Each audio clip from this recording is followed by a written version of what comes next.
We never look within what is happening. We blame the other. If photograph is not okay to you, there seems to be something with the photographer. I have heard about a very famous, glamorous Hollywood actress. She went to a studio for her photographs. The photograph had been taken the day before. The photographer presented the photographs to her, but she was annoyed, furious. She said, "What have you done? You have taken my photographs before and they looked heavenly." The photographer said to the actress, "Yes, but you have forgotten something very important. When I took those heavenly photographs, you were 12 years younger. When I took your heavenly photographs, you were 12 years, I was 12 years younger. You forgot that." It seems that the photographer must have been very wise man. Instead of saying that you are 12 years older than when your photographs were taken last. We do not look within, instead we blame the others. He said, "You forgot that I was 12 years younger then when I took your photographs where you looked heavenly." Buddha's love is totally different, but we do not have any other word for it. The best that we have is love. But if you can remember this, then the quality changes completely. And note one thing, think about it deeply. If Buddha is your lover, will you be satisfied? You will not be, because you will feel that he is cold. There is no passion in it. You will feel that he loves you as he loves anyone else. He does not love you differently. You are nothing special to him. His love flows towards you without any specification. You will feel that his love is not a gift. He is this way. That is why he is loving.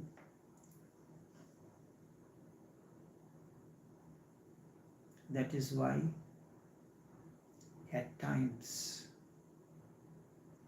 during Vigyan Bhairav Tantra, if you look at the gesture of Shiva, the way he speaks to Devi brings some personal elements into the conversations, into the communion. The way he speaks, it is through the words, the way the words are spoken, the way the words are arranged. You cannot see the modulation. You cannot see the voice modulation in the words the way they are arranged in Vigyan Bhairav Tantra.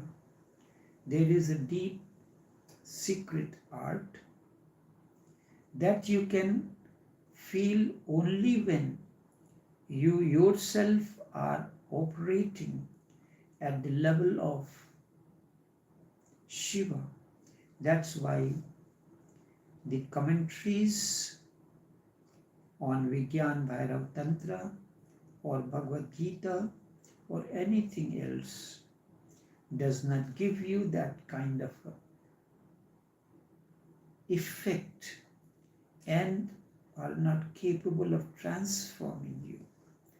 You can take the words of Bhagavad Gita, translate it into a beautiful language example, but where would you bring the gesture, the voice modulation of Krishna?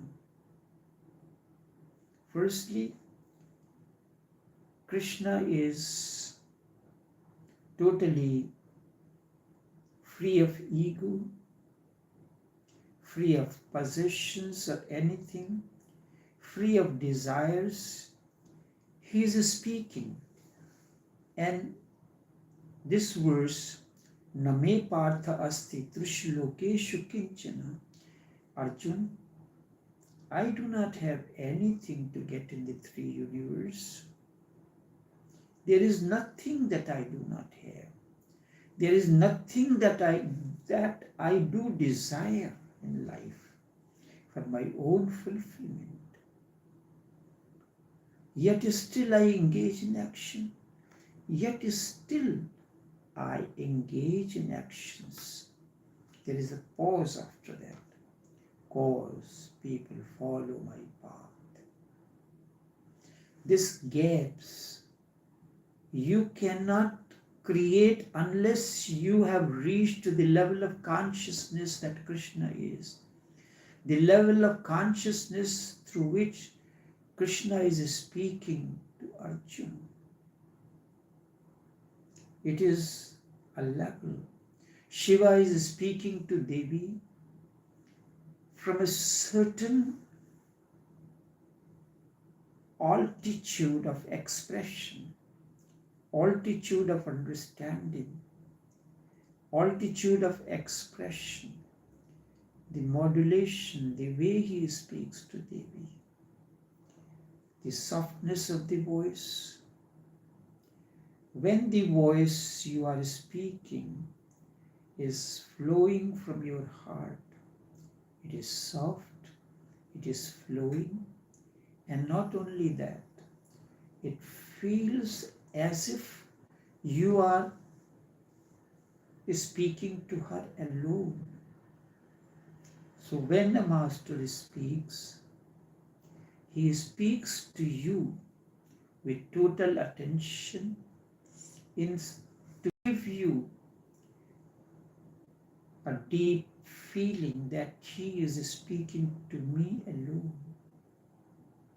And that is what that gesture alone brings the transformation. You can read, chant the sutras of Bhagavad Gita like a parrot.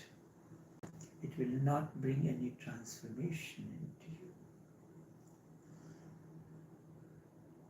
The way he modulates the words, yada yada hi dharmasya glanir bhavati bharat. Pause. Yada yada hi dharmasya glanir bhavati bharat abhyuthanam dharmasya tadatmanam srijamyam. The way you modulate your voice, the gaps and everything. Name partha asti trishlokeshu kinchana.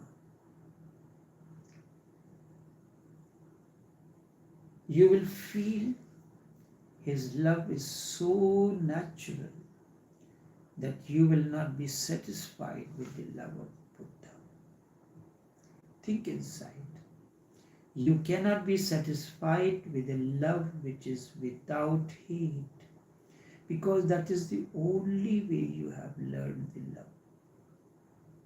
That's when there is no hate. In my love for you, there is no hate. So you will find it cold. And only a rare one will understand the love of a Buddha. And you cannot be satisfied with a love which is, you cannot be satisfied with a love which is with hate. This has been the outcome of your relationships that created chaos, disturbance, and misery in your life. This is the problem. Either way, you remain unsatisfied. You are at a juncture. You are not satisfied. You are not fulfilled with love. That was the other side. It had carried with it hate as well. So that is why you moved away from that, preferred your solitude, aloneness, and then went in the process of transformation to a Buddha, to an awakened one. It is because the love that you had known had with it the flavor of hate in it. So at times the hate was within, hidden, not surfaced. Other times, but in case of Buddha, whichever side you look at his love for you, there is only love. Left, right, top, bottom, in any direction, in any way you look. He prepares something for you. He cooks food for you. He speaks to you. He looks at you. Anything that is there, he is overflowing with love, and there is no hate in you. Hate in him for you. So you do not like love mixed with hate. Sometimes they play card of love shows to you, the other times the hate, but in the Buddha's case, the both sides it is written love. So you are not satisfied with it. Either way you will be unsatisfied. If love is with hate, you will be unsatisfied, and that was the cause of misery in your life. Always ill, because the hate part will disturb you. If love is without hate, you will feel that it is cold. If love is without hate, you will feel that it is cold. And it is happening to Buddha so naturally that even if you were not there, it would have been happening. It's like a flower is blossomed, its beauty, its fragrance, its luster is spreading, whether you are there or not. So what is so special that the flower has blossomed? You want love to blossom only for you. It cannot happen. The very nature of love is cosmic, universal. It blossoms. Sun has blossomed. It becomes a catalyst for flowers to open, birds to start singing. The entire activity of the world begins the moment sun rises. So Buddha's love is like rising of the sun, opening of the bud, its petals, to spread its beauty, fragrance and luster for everyone.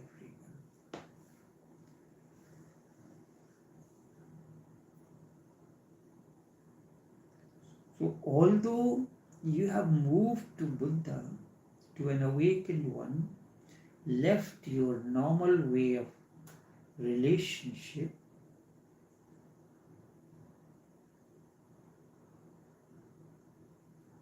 but one thing that has not happened to you is your ego has not dissolved. So your ego will feel unsatisfied, and it is my feeling that if you have a Buddha or a non-Buddha to choose as your lover, you will choose the non-Buddha because it has both the heat and love. This is my own understanding is because of the human ignorance. If you have Buddha or a non-Buddha to choose as your lover, you will choose the non-Buddha because you can understand his language. The non-Buddha is at least just like you.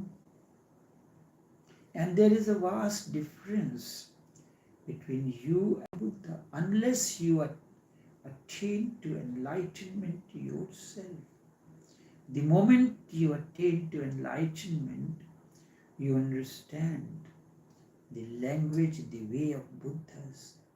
You will realize your relationship with the Buddha will change after enlightenment. Because you can understand the language of a non-Buddha. The non-Buddha is at least like you. You will be fighting, you will be quarreling. The whole thing will be just a mess, a bad mess. But still you choose a non-Buddha if it comes to be. So that's why at times people are hesitant to choose a Buddha as eternal beloved. Buddha will be so high that you can understand the way he loves unless you reach to his level. You cannot understand the love of a Buddha unless you are enlightened yourself. This is the very essence of process of transformation that you have to love. You have to understand.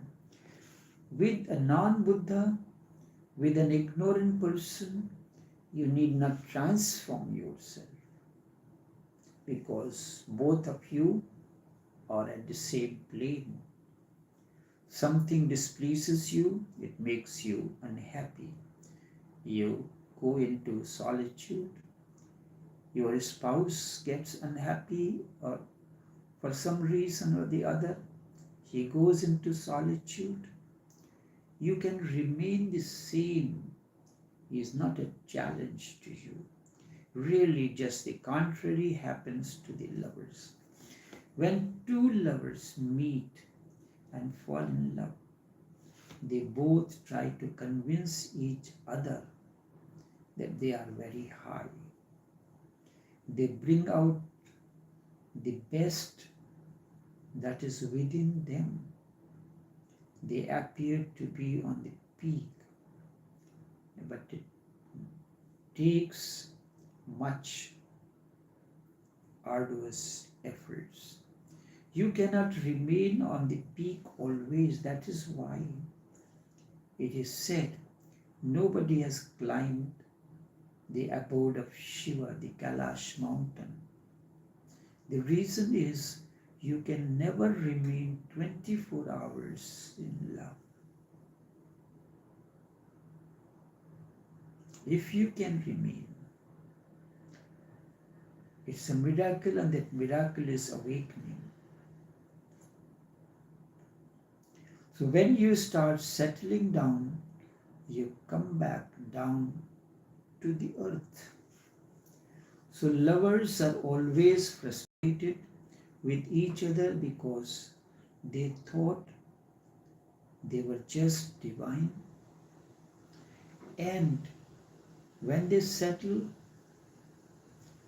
they become, then everything becomes just a mundane, very ordinary.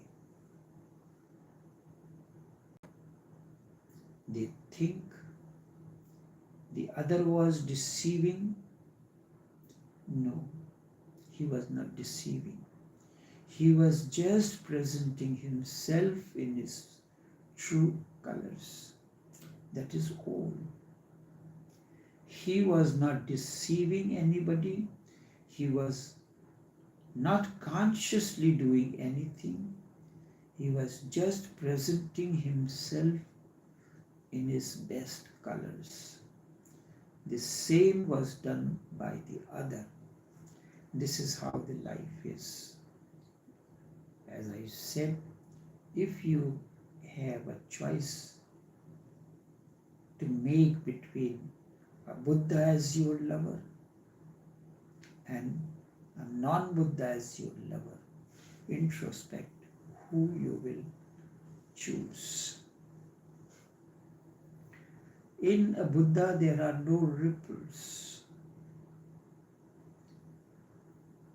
His love flows at the same wavelength.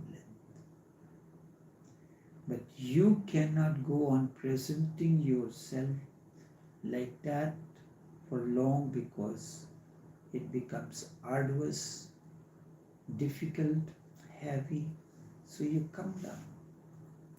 When two lovers settle, when they start to take each other for granted, then they appear very mean, mediocre, very ordinary, just the opposite to what they appeared to be before. Then they were angels. Now they appear to be just disciples of the devil. That is what every spouse thinks about a lover or beloved. You fall down, you come to your ordinary one. There is no challenge in ordinary love, but it is rare to fall in love with someone who is enlightened. Ordinary love is no challenge, but it is rare to fall in love with someone who is enlightened. To take the enlightened one as your beloved, a rare, a Mira can do it. Mira took awakened and enlightened Krishna as her eternal beloved. Only very fortunate ones fall in such a love. It is rare. It happens only when you have been searching for an enlightened person who lives together. It is not the outcome of one life. For lives and lives you have been searching for an enlightened one as your beloved. Only if this has happened? Do you fall in love with an enlightened one? Fall in love with an enlightened one in itself is a great achievement, a happening. But then there is a problem. The problem is that enlightened person, when you fall in love with an enlightened person, there is no challenge. He cannot come down to the level of your love. That is not possible. Almost, not almost, indeed impossible. You have to go to his peak. You have to travel. You have to be transformed. Only when you attain to awakening or you are enlightened, you can really feel the love of an awakened one. And then only an awakened woman can fall in love, can be really loving to an awakened one. Meera attained to that. Devi attained to that state. Introspect. Enough for now.